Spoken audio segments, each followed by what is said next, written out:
नमस्कार, आप देख रहे हैं न्यूज इंडिया। आपके साथ मैं हूं निदा अहमद। बुलेटिन की शुरुआत करेंगे माफिया डॉन अतीक अहमद की खबर के साथ। आपको बता दें कि अतीक अहमद का काफिला झांसी से रवाना हो चुका है। साबरमती से अतीक अहमद को प्रयागराज लाया जा रहा है। जी हां, सीजेएम कोर्ट में अतीक अहमद की आज पेशी होनी है, तो काफिले को 1.5 घंटे के लिए झांसी में रोका गया था, लेकिन अब फिलहाल अहम खबर यह कि झांसी से अतीक अहमद का काफिला रवाना हो चुका है। साबरमती से प्रयागराज लाया जा रहा है अतीक को।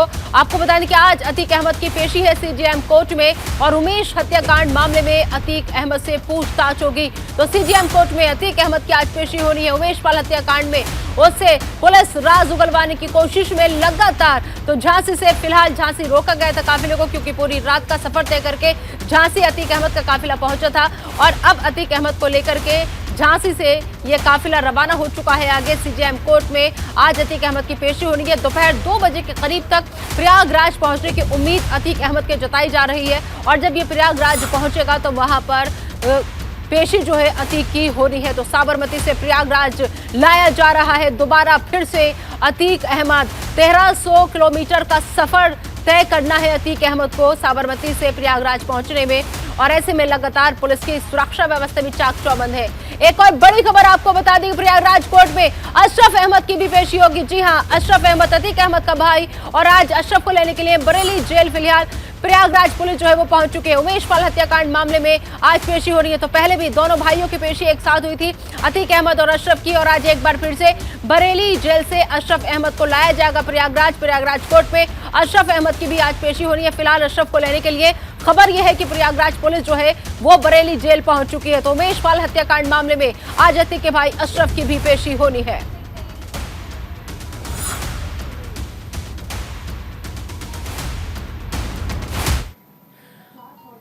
और आइए अब आपको सीधा लिए चलते हैं नैनी जेल के बाहर। हमारे संवाददाता राहुल मिश्रा हमारे साथ जुड़ चुके हैं। राहुल, फिलहाल क्या ताजा अपडेट, क्योंकि खबर ये आ रही है कि प्रयागराज पुलिस जो है वो बरेली के लिए रवाना हो चुकी है अशरफ को लेने के लिए। जी बता दे रहे, प्रयागराज पुलिस जो है अशरफ और अतीक दोनों को लेने के लिए तैयारियां लगी हुई थी, और आज जो कि दोबारा रायबरेली से लेकर के वो प्रयागराज ले आएंगे। और अतीक अहमद जो है अभी झांसी चल चुका है, वो भी प्रयागराज लमसम 2 बजे पहुंच जाएगा।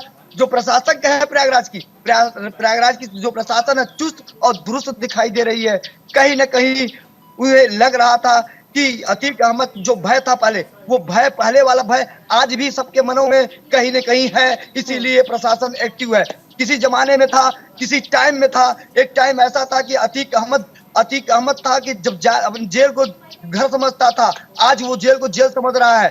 कहीं न कहीं आपसे बता दें, अतीक अहमद को 1300 किलोमीटर दूर से प्रयागराज लाया जा रहा है। 13 दूरी 26 किलोमीटर दूर, और वो चलता था तो लग्जरी गाड़ियां चलती थी, और कम से कम लमसम 400-500 गाड़ियां चलती थी, और BMW से लेकर जो गाड़ियां कहते, जो नई गाड़ियां आती थी वो दिल्ली से उसके लिए आया करती थी। लेकिन आज वो जैसे आम कैदी अशरफ को आज नैनी जेल से निकाला जाएगा बाहर, और प्रयागराज की टीम जब वहां पर पुलिस की टीम वहां पर पहुंचेगी तो फिर प्रयागराज ले जाने के लिए निकाला जाएगा अशरफ को। तो ऐसे में नैनी जेल के बाहर अभी आप कैसी हलचल देख पा रहे हैं? वहां पर कौन कौन अभी मौजूद है, या सुरक्षा व्यवस्था के लिहाज से कैसे इंतजामात आपको वहां पर नजर आ रहे हैं? जी आपसे बता दें, IPS अधिकारी यहाँ पे सुबह जब हम जो न्यूज इंडिया की टीम जब पहुंची तो यहाँ पे पता चला कि जो IPS अधिकारी खुद पहुंचे, हमारे सामने ही पहुंचे। 9:10 पे यहाँ पहुंच चुके। प्रशासनिक जो अधिकारी अमला है वो छावनी बनाए खड़ी हुई है, और जो यहाँ पे जितनी तैयारियां हो, पूरी तैयारियां यहाँ पर 4 चौखन दिखाई दे रही हैं, क्योंकि अशरफ अतीक का जो राइट हैंड माना जाता है, भाई भी है, राइट हैंड है, उसके जो काले कारनामे में अशरफ का पूरे हाथ हैं। और अशरफ के साथ साथ अशरफ के पूरे परिजनों की बता दें, और अतीक के परिजनों की बता दें, दोनों का पूरे इस काले कमाई में, काले धंधे में अशरफ के साथ साथ अतीक, अशरफ, उसके बच्चे भतीजे, उसकी बेगम कहें और पत्नी कहें, सब के सब उसमें है। इसीलिए अशरफ को भी हल्का नहीं लिया जा रहा है। अशरफ भी वो अतीक से बड़ा है, और वहीं प्रशासन अलर्ट दिखाई दे रही है। जी बिल्कुल ठीक है, आएंगे राहुल आपके पास। लेकिन इस बीच देखिए, जब अतीक से मीडिया ने बातचीत करने की कोशिश की तो अतीक डरा हुआ नजर आया, और परिवार जो बिखर चुका है अतीक का, उसकी चिंता करता हुआ नजर आया। क्या कहा था अतीक अहमद ने, आइए आपको सुनवाते हैं। हत्याकांड में पेशी होगी, कहना चाहेंगे? आप सबका बहुत बहुत शुक्रिया। और आपका परिवार कहाँ पर आ रहे हैं? माइक नीचे कर दीजिए। आपको जान का खतरा है क्या? आपको डर लग रहा है?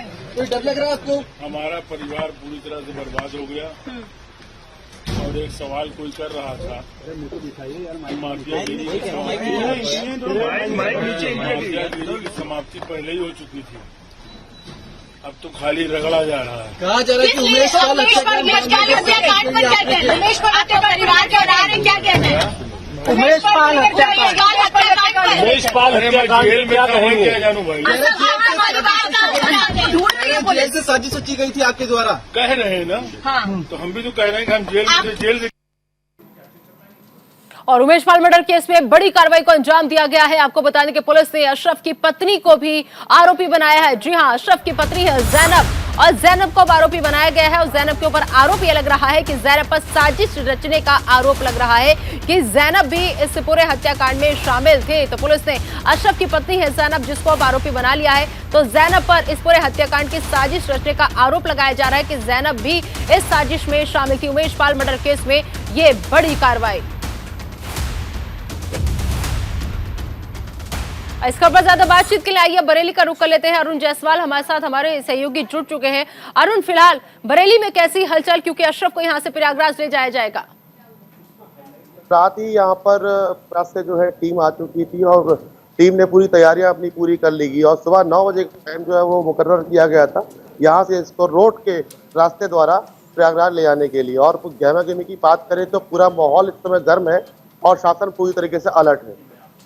जी अरुण, एक चीज समझना चाहेंगे आपसे, जैसे कि हमने देखा, पहले भी देखा, जब अतीक को लेकर के लाया जा रहा था तो बहनें लगातार काफिले के साथ चल रही थी, लेकिन अब धीरे धीरे शिकंजा जो है वो परिवार वालों पर भी कसता चला जा रहा है। अतीक की पत्नी और बेटे सब लोग लंबे समय से परिवार बिखरा हुआ है। वहीं अशरफ की पत्नी जैनब को भी अब आरोपी बना लिया गया है। साजिश रचने के आरोप में उनका नाम सामने आ रहा है। तो ऐसे में परिवार का कोई भी सदस्य या फिर परिवार से रिलेटेड कोई भी वहां पर जाहिर सी बात है कि नहीं पहुंचा होगा।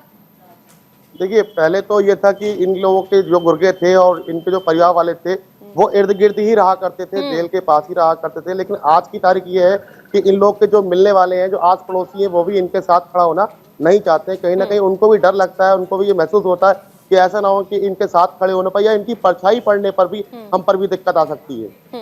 प्रयागराज पुलिस जो है वो बरेली जेल जब जाएगी अशरफ के पास, तो उसमें कितना समय और कब तक रवानगी होगी अशरफ की यहाँ से? देखिए, मैं मानता हूं कि 9 बजे का समय दिया गया था, लेकिन कुछ ऐसी तैयारियां होती हैं जो पुलिस द्वारा करनी होती है। कुछ ऐसी भी वारंट लेकर आई है, तो सारी तैयारी करने के बाद बहुत जल्दी इसको यहाँ से ले जाया जाएगा पूरी सुरक्षा के। जी चलिए, ठीक है, बहुत बहुत शुक्रिया इस तमाम जानकारी के लिए आपका। तो अरुण जायसवाल हमारे संवाददाता बरेली से हमारे साथ जुड़े हुए थे और राहुल भी हमारे साथ प्रयागराज जेल से बाहर से मौजूद थे। राहुल, आपका भी बहुत बहुत शुक्रिया इस तमाम जानकारी के लिए। तो इस बड़ी खबर पर लगातार न्यूज इंडिया की नजर बनी हुई है। हर अपडेट आप तक पल पल हम पहुंचा रहे हैं। फिलहाल ताजा अपडेट यही थी कि अतीक अहमद का काफिला जो है वो झांसी से रवाना हो चुका है। साथ साथ अब अशरफ को लेने के लिए भी प्रयागराज पुलिस जो है वो बरेली पहुंच चुकी है। अशरफ को भी लाया जाएगा। चलिए आगे बढ़ते हैं और अब बात कर लेते हैं पंजाब से अहम खबर की। आपको बता दें कि पंजाब के बठिंडा के मिलिट्री स्टेशन में फायरिंग हुई है। जी हां, सुबह 4:35 पर मिलिट्री स्टेशन में फायरिंग हुई है और इस फायरिंग में 4 लोगों की मौत की खबर मिल रही है। मिलिट्री स्टेशन इलाके को फिलहाल सील किया जा चुका है। तो बड़ी खबर, अहम खबर आपको हम बता रहे हैं। फायरिंग में 4 लोगों की जान जा चुकी है और इस फायरिंग में मिलिट्री स्टेशन इलाके को फायरिंग के बाद सील कर दिया गया है। तो मिलिट्री स्टेशन इलाका है ये पूरा, जिसे अभी सील किया गया है। तो पंजाब के बठिंडा के मिलिट्री स्टेशन में फायरिंग की खबर सामने आई है। सुबह 4:35 पर मिलिट्री स्टेशन में फायरिंग हुई और इस फायरिंग में 4 लोगों की मौत हो गई है। तो आखिर ये फायरिंग किसने की, क्योंकि अभी वजह क्लियर नहीं हो पाई है, साफ नहीं हो पाई है। तो फायरिंग में 4 लोगों की मौत हुई है। तो मिलिट्री स्टेशन इलाके को फिलहाल सील किया जा चुका है।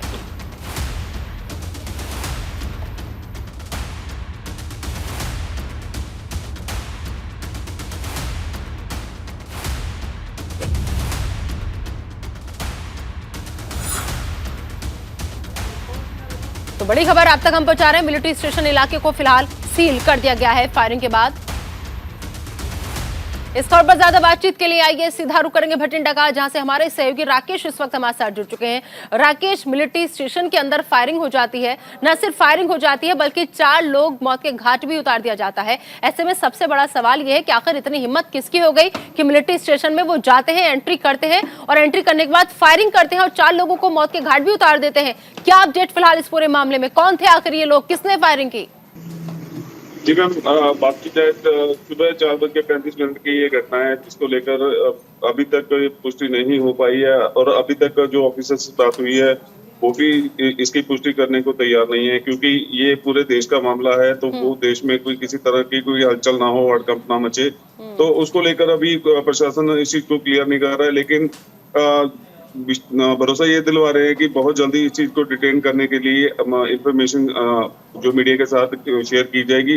लेकिन अभी किसी तरह की कोई इंफॉर्मेशन नहीं है वो लोग कहाँ से आए, किस लिए उन्होंने इस चीज को अंजाम दिया या कैसे किया गया, क्यों किया गया, कहाँ से आए थे वो लोग, इन चीजों की मैम पुष्टि अभी नहीं हो पाई है। लेकिन सुबह 4:35 पर मिलिट्री स्टेशन में फायरिंग हो जाती है, 4 लोगों की मौत हो जाती है, उसके बावजूद भी प्रशासन जो है वो चुप्पी क्यों साधे हुए है?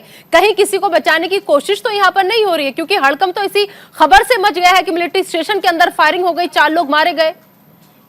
मैम, बात की जाए तो अभी बठिंडा जिले में अभी पूरी सर्च ऑपरेशन किया जा रहा है, जगह जगह छापेमारी की जा रही है। उसको लेके जो जितने भी पुराने रिकॉर्ड्स हैं, जितने भी पुराने उन चीजों को क्रॉस चेक किया जा रहा है। जो लोग मतलब शहर में एंट्री हुई है उन चीजों को क्रॉस चेक किया जा रहा है। अभी कुछ ही देर में ये इस चीज को डिटेन कर दिया जाएगा, कौन थे, कहाँ से आए थे, और 4 लोगों की जो मौत हुई है उनकी भी आइडेंटिफिकेशन की जा रही है। तो उसको लेके अभी प्रशासन अभी कोई भी चीज क्लियर करने को तैयार नहीं, क्योंकि ये मामला कोई लोकल मामला नहीं है, ये देश से जुड़ा हुआ मामला। उस चीज को देख के भी प्रशासन अभी कोई पुख्ता आंसर नहीं दे रहा जी।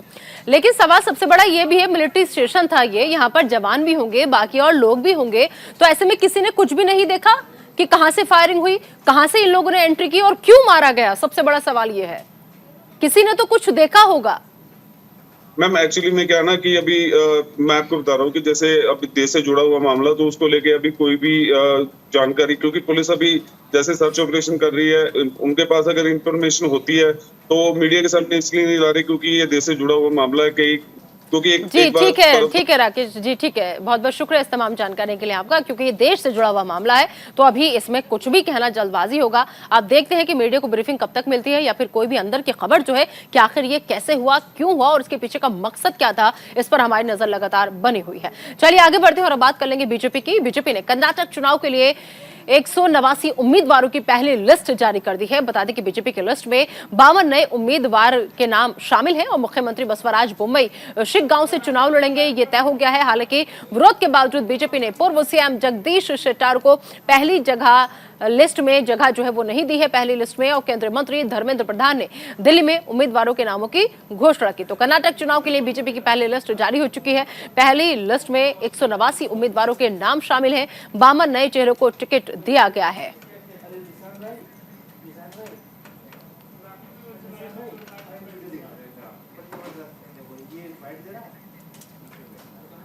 तो बीजेपी ने कर्नाटक चुनाव के लिए 189 उम्मीदवारों की पहली लिस्ट जो है वो जारी कर दी है। और जैसे कि हम आपको बता रहे हैं कि बीजेपी की जो पहली लिस्ट जारी हुई है, इस पहली लिस्ट में 189 उम्मीदवारों के नाम शामिल हैं और बीजेपी ने 52 नए उम्मीदवारों को मैदान में उतारा है। 52 नए उम्मीदवार ऐसे हैं जिन पर बीजेपी दांव आजमाना चाहती है। और इसके अलावा अगर हम बात करें 11 विधायकों की, तो 11 विधायक ऐसे हैं जिनको टिकट जो है वो नहीं दिया गया है। तो 11 विधायकों का टिकट काटा गया है, तो कहीं ना कहीं नाराजगी भी बीजेपी के अंदर देखी जा रही है। कई लोग सवाल उठा रहे हैं टिकट बंटवारे को लेकर। लिस्ट में 32 ओबीसी, 30 एससी उम्मीदवारों को मैदान में उतारा है। और साथ ही साथ आपको हम बता दें कि ये जो लिस्ट बनी है इसमें 16 एसटी समुदाय के उम्मीदवार भी शामिल हैं। तो 11 विधायकों का टिकट भी इसमें कटा है। तो पहली लिस्ट जारी हो चुकी है, 52 नए चेहरों को टिकट दिया गया है। 8 महिला उम्मीदवारों को भी बीजेपी ने मैदान में उतारा है। 8 महिला उम्मीदवार ऐसे हैं जिस पर बीजेपी ने भरोसा जताया है, लिहाजा 8 महिलाओं को अपना प्रत्याशी बना करके विधानसभा चुनाव लड़ने की तैयारी में बीजेपी कर्नाटक में नजर आ रही है। तो कर्नाटक के लिए बीजेपी की पहली लिस्ट जो है वो जारी हो चुकी है, जिसमें कर्नाटक चुनाव के लिए इस लिस्ट में किसे कितना मौका दिया गया है, ये तमाम बातें आप हमने पहुंचाई। अब ऐसे में दिग्गजों पर दाव जो है वो लगाया है बीजेपी ने। इसमें सीएम मुंबई शिग्गांव सीट से चुनाव लड़ते हुए नजर आएंगे। सीएम मुंबई शिग्गांव सीट से लड़ेंगे। वहीं गृह मंत्री आरागा ज्ञानेंद्र की अगर हम बात कर लें तो वो तीर्थहल्ली से चुनाव यहां पर लड़ेंगे। तो अब गृह मंत्री की बात हो गई और साथ ही साथ मुख्यमंत्री की बात होगी। लेकिन अगर बात करें स्वास्थ्य मंत्री की, तो स्वास्थ्य मंत्री डॉक्टर सुधाकर को आपको बता दें कि चिकबल्लापुर से टिकट जो है वो बीजेपी ने दिया है, तो ये यहां से चुनाव लड़ते हुए नजर आएंगे। इसके अलावा येदियुरप्पा के बेटे विजेंद्र शिकारीपुरा सीट से अपनी किस्मत आजमाते हुए नजर आएंगे, क्योंकि ये यहां से चुनाव लड़ेंगे। और चलिए आगे बढ़ते हैं, रुक करते हैं एक और अहम खबर का। आपको बता दें कि देश को आज 14वीं वंदे भारत एक्सप्रेस मिलने जा रही है। पीएम मोदी वीडियो कॉन्फ्रेंसिंग के जरिए हरी झंडी दिखाएंगे और राजस्थान को पहली वंदे भारत एक्सप्रेस आज मिल जाएगी। दिल्ली जयपुर अजमेर मार्ग पर यह वंदे भारत चलेगी। पहले फेज में ट्रेन जयपुर से दिल्ली कैंट के बीच चलेगी और जयपुर से दोपहर 12:30 पर वंदे भारत एक्सप्रेस जो है वो रवाना होगी। रेल मंत्री अश्वनी वैष्णव समेत सांसद और विधायक जयपुर में मौजूद रहेंगे। तो पहले फेज में ट्रेन जयपुर दिल्ली से चलेगी और जयपुर में दोपहर 12:30 बजे वंदे भारत एक्सप्रेस की रवानगी जो है वो होगी। और देश को आज 14वीं वंदे भारत एक्सप्रेस मिलने जा रही है। 12:30 बजे इसको हरी झंडी दिखा करके रवाना किया जाएगा। रेल मंत्री अश्वनी वैष्णव समेत सांसद जयपुर में मौजूद रहेंगे। तो देश को आज 14वीं वंदे भारत एक्सप्रेस मिलने जा रही है। दिल्ली जयपुर अजमेर मार्ग पर ये वंदे भारत चलेगी और पीएम मोदी वीडियो कॉन्फ्रेंसिंग के जरिए इस वंदे भारत को हरी झंडी दिखाएंगे। तो राजस्थान को आज पहली वंदे भारत एक्सप्रेस जो है वो मिलने जा रही है। दिल्ली जयपुर अजमेर मार्ग पर ये वंदे भारत जो है वो चलेगी। तो पहले फेज में ट्रेन जो है वो जयपुर से दिल्ली कैंट के बीच चलेगी। तो राजस्थान को पहली वंदे भारत एक्सप्रेस की सौगात आज मिलने जा रही है।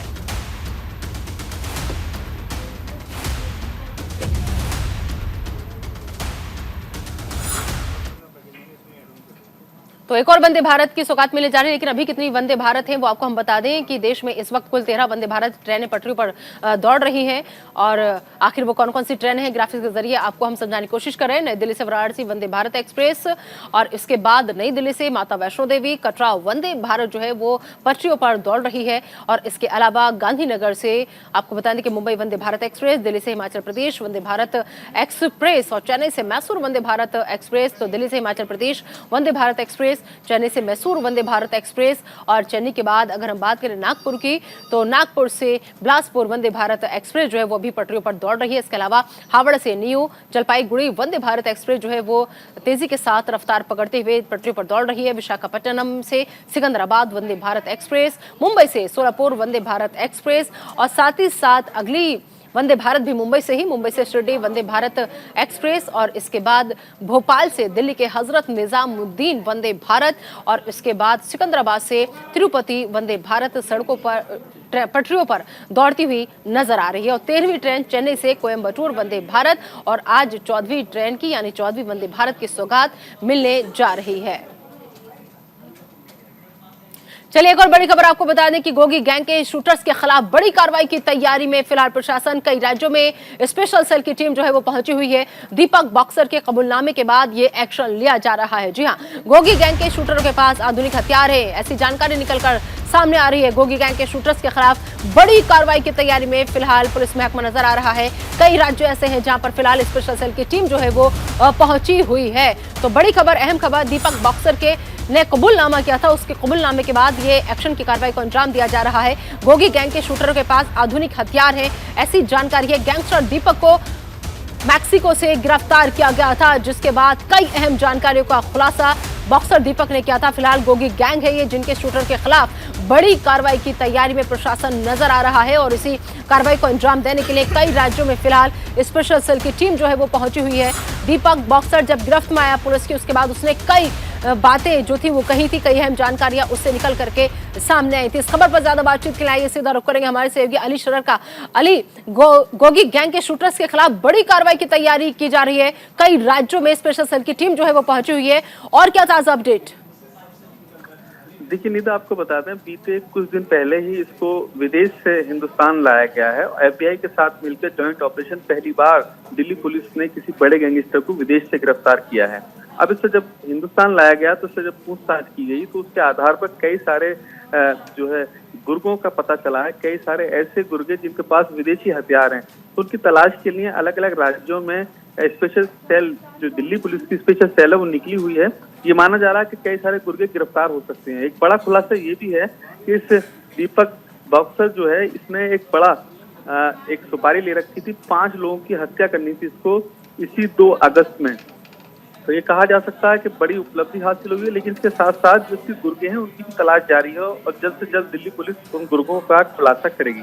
निदा जी ठीक है अली, बहुत बहुत शुक्र है इस तमाम जानकारी के लिए आपका। तो दीपक बॉक्सर के कबूलनामे के बाद कई राज्यों में स्पेशल सेल की टीम जो है वो पहुंची है। चलिए आगे बढ़ते और अब बात कर लेते हैं बिहार के मोतिहारी की। बिहार के मोतिहारी में महिला से गैंगरेप की खबर सामने आ रही है। मूक बहादुर महिला से 4 युवकों ने गैंगरेप किया है। मुर्गी फार्म में महिला को बंधक बनाया, विरोध करने पर महिला के साथ मारपीट की गई।